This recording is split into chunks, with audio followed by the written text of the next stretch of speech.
Bonjour à tous. Aujourd'hui, petite vidéo de bricolage. On va fabriquer un système d'aspiration cyclone pour l'atelier que vous voyez, qui n'est pas du tout aménagé. Il y a quelques machines par-ci par-là. Mais donc cette vidéo, en gros, va se faire en deux fois. Tout d'abord, on va construire le cyclone. Et ensuite, on va, dans une prochaine vidéo, quand l'atelier sera vraiment aménagé correctement, on fera le système qui sera complètement fixe. Pour l'instant, on va faire un cyclone qui sera déplaçable et qui se branchera sur chaque machine au coup par coup. C'est pas le plus simple et le plus pratique, mais pour moi, pour pouvoir aménager la maison et fabriquer les meubles, etc., je ne peux pas me permettre d'avoir de la poussière tout le temps partout et de pourrir l'atelier tous les 4 matins. Donc on attaque, je vous montre tout de suite ce que j'ai acheté et ce qu'on va fabriquer, ce que j'ai récupéré pour pouvoir fabriquer tout ça. Allez, à tout de suite. Alors, pour faire cette vidéo et donc pour construire cette aspiration cyclone, la première chose qu'il nous faut donc, c'est le Dust Commander. Donc c'est ce qui va faire le cyclone et permettre à la poussière, pour ceux qui ne savent pas ce que c'est, au lieu d'aller dans l'aspirateur et de me pourrir l'aspirateur avec la poussière, avec des risques de courjus et qui prennent feu, que ça aille directement dans un tonneau qui est ici, qui est un tonneau de récupération qui contenait des produits chimiques à une époque, mais ça fait déjà quelques années que je l'ai. Il m'a servi de poubelle, il m'a servi de stockage, il m'a servi de plein de choses. Ensuite, on a des embouts PVC. Donc, en faisant le calcul, acheter un embout PVC à quelques centimes d'euros, ça me coûtait quand même relativement moins cher que de le fabriquer avec l'imprimante 3D. Entre le temps pour le dessiner, plus l'impression, ça faisait quand même beaucoup de temps. Et vous allez au magasin de bricolage du coin, il y en a pour quelques centimes. Ça vaut pas grand chose, donc c'est toujours intéressant. Là, j'ai un bout de tube PVC en diamètre 50. Donc c'est une chute d'un ancien chantier que j'avais fait. Ici, on a un tuyau que j'ai récupéré, qui n'est pas le tuyau le plus adapté, mais qui reste souple et qui a un diamètre intérieur de 51. Donc ça ira très très bien. J'ai acheté il y a quelques temps en arrière, dans le but de faire cette aspiration cyclone, un petit aspirateur Parkside. J'ai payé une trentaine d'euros chez Lidl. Donc voilà. Je tiens à rappeler aussi que c'est pas une vidéo sponsorisée par rien du tout. C'est mes choix d'achat et j'ai tout acheté avec mon argent. Par contre, pour ceux que ça intéresse, je mettrai effectivement tous les liens de tout ce que j'ai utilisé pour fabriquer tout ça. Donc voilà. Donc en gros, on va prendre le cyclone qu'on va venir fixer ici. Voilà. Ensuite, on connectera l'aspirateur à ce trou ici. Et d'ici, on repartira avec ce tuyau-là pour aller sur les sorties machines. À mon grand étonnement, d'après ce que j'avais vu sur internet, c'était assez galère pour tous les adaptateurs. On a quand même, avec ce cyclone-là, tout un lot d'adaptateurs fournis.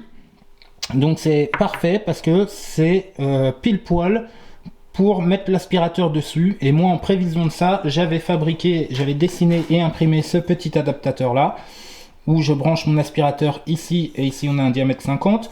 Mais du coup, j'en aurais pas besoin. Mais je vais quand même le garder, ça peut toujours être utile. Celui-là, que vous avez d'ailleurs, les deux adaptateurs, vous les avez vus dans la vidéo de l'imprimante 3D.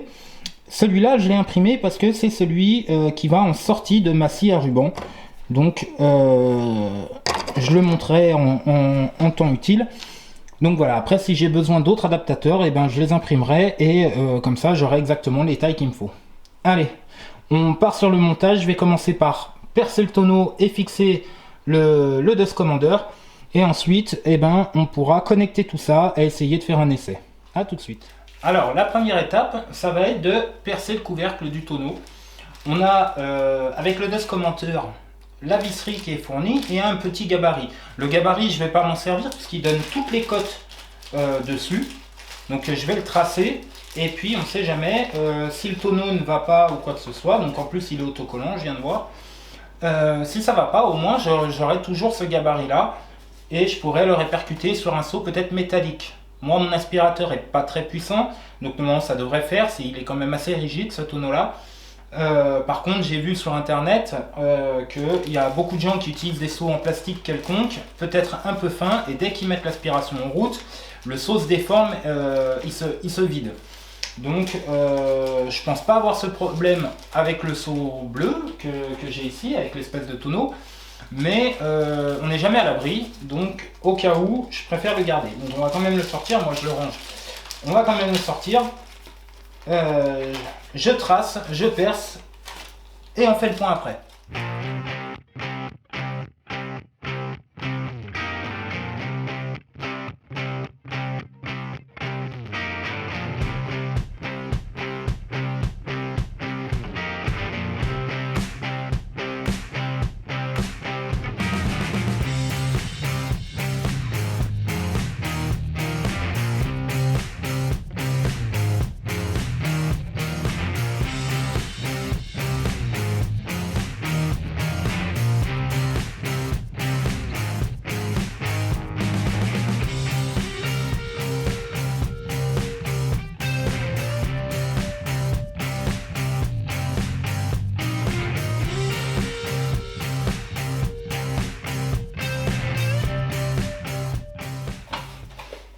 Voilà. Donc on va le mettre en place sur le tonneau. Donc, je vous montre quand même. Le tonneau, bah, il est bien vide.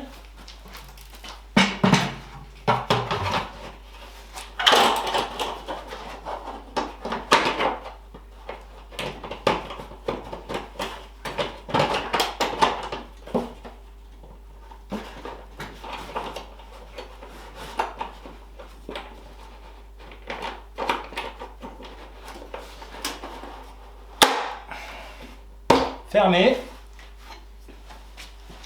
On a l'aspirateur, l'embout de l'aspirateur. On va venir prendre un des adaptateurs qui nous fournissent avec. Et regardez, ça va impeccable. On le pousse un peu. Et regardez, voilà, mon cyclone il est quasiment prêt. Donc, je vais poser ça au sol. Ça tourne un petit peu plus tard, vu que l'aspirateur je m'en sers aussi pour aspirer la maison pour le moment, je vais pas couper le tuyau. Un peu plus tard, il sera monté sur un espèce de chariot où le tuyau sera recoupé à la bonne longueur, mais en attendant que j'ai que cet aspirateur là, il faudra attendre que j'en ai un deuxième pour le faire. C'est le problème quand on aménage dans une maison et qu'on n'a rien comme moi, il faut faire avec le peu qu'on a et il faut trouver des systèmes qui soient polyvalents. Donc pour l'instant je fais comme ça et plus tard ce sera autrement. Ensuite, on va pas s'embêter énormément. Ce que je vais faire, je vais mettre un petit coup de balai pour ramasser la sueur qui traîne par terre et on va faire un petit test. Et je vais aussi vider l'aspirateur parce que forcément s'il y a des choses dedans, ça va fausser le test. Donc on se retrouve tout de suite, le temps pour moi de faire tout ça.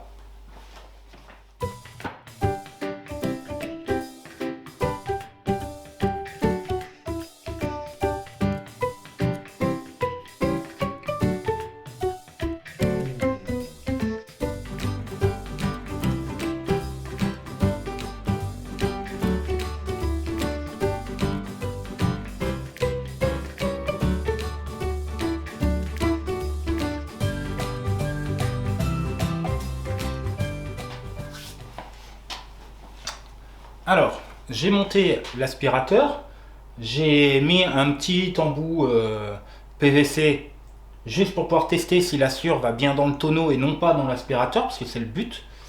Et on va pouvoir commencer le test. Donc je vais allumer l'aspirateur et déjà on va voir au niveau du tonneau si il se compresse ou pas.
vous avez vu, ça tourne bien dans le cyclone.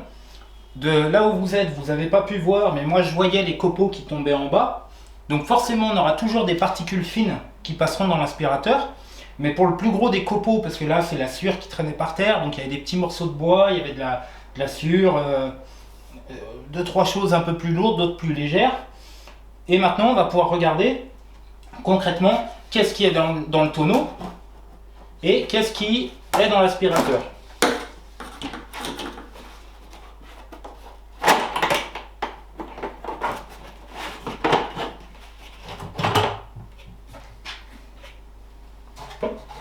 Je vous ai montré le tonneau tout à l'heure, il était vide.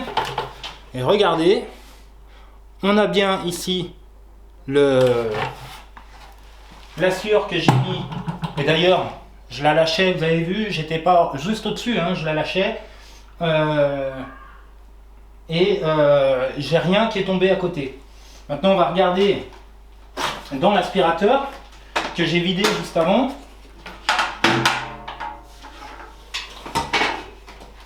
Et regardez, on n'a absolument rien du tout. Quelques poussières, je suis même pas sûr que c'était pas celles qui sont restées tout à l'heure parce que j'ai pas tapé l'aspi. Enfin, il n'y a vraiment rien quoi. Il n'y a vraiment rien. Donc, l'avantage de ce système là, même si on est bricoleur, même si on n'utilise pas ces machines à bois tous les 4 matins comme un professionnel, c'est déjà on peut faire une récupération de sueur. La récupération de sueur, elle peut servir à plein de choses. Vous faites la vidange de la voiture, vous renversez de l'huile, vous mettez de la sueur. Pour éponger des fuites de n'importe quoi, c'est toujours utile. Vous avez un ami ou des amis qui ont des toilettes sèches, vous pouvez leur donner la sueur que vous avez. Ça peut être utilisé pour pas mal de choses. Ensuite, ça protège votre aspirateur.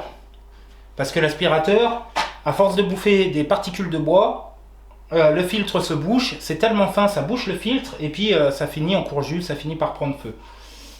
Ensuite, pour l'instant, c'est un système qui va être mobile. Mais le but étant d'arriver à le mettre par exemple au-dessus, sur la mezzanine qui est au-dessus, pour que le système d'aspiration, lui, soit fixe. Que j'ai pas besoin de me préoccuper que ça, que toutes les machines soient branchées là où elles sont. Pour l'instant, rien n'est branché, puisque, enfin, les machines sont branchées, mais rien n'est à sa place définitive, puisqu'il va falloir, par exemple, pour la scie anglais que je fabrique un banc de coupe, là en face, ce que vous voyez, il va y avoir des rangements, il va y avoir un établi. La scie sur table va être mise sur un énorme meuble qui va être déplaçable.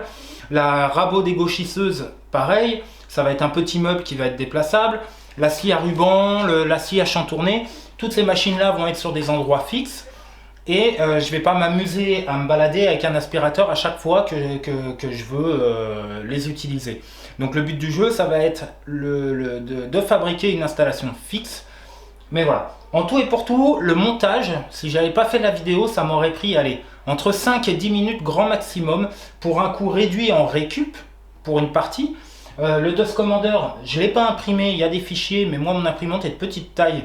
Et j'aurais préféré, quitte à faire de l'imprimer en un seul morceau. Mais pour ceux que ça intéresse, vous pouvez très bien imprimer un DOS Commander, un cyclone comme ça. J'en ai trouvé, ça se trouve assez facilement. Et les fichiers, il y en a des gratuits, il y en a des pas très chers. Donc à partir de ce moment-là, tout est possible. Je vous mettrai, je me répète, mais je vous mettrai tous les liens des différentes choses que j'ai utilisées sur les impressions, sur le DOS Commander, etc. pour ceux que ça intéresse. C'est des liens Amazon, puisque si vous commandez ces choses-là, oh là là, via les liens que je mets, ce sont des liens qui me rapporteront quelque chose. Donc voilà, après vous pouvez toujours soutenir la chaîne sur Tipeee ou sur la liste Amazon. Voilà, en gros, on a une aspiration cyclone pour pas très cher. L'aspirateur m'a coûté 30 €. Pour un aspirateur, c'est pas excessif. Le DOS Commander, moi je l'ai pris à 30 €, mais vous en avez des moins chers que ça. Et après, tout le reste, c'est de la récup. De la récup ou quelques centimes d'euros pour des raccords. Et ça, c'est typique à mon installation. Après, pour ceux qui veulent, qui ont une imprimante, ils peuvent se les imprimer. Ceux qui n'ont pas d'imprimante, des raccords de plomberie, enfin d'évacuation d'eau, ça vaut pas grand chose.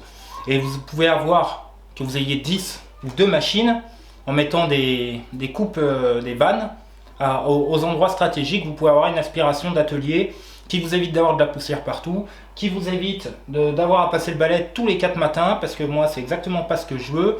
Donc voilà, je vous souhaite une bonne journée, je vous dis à tout bientôt. Ciao ciao.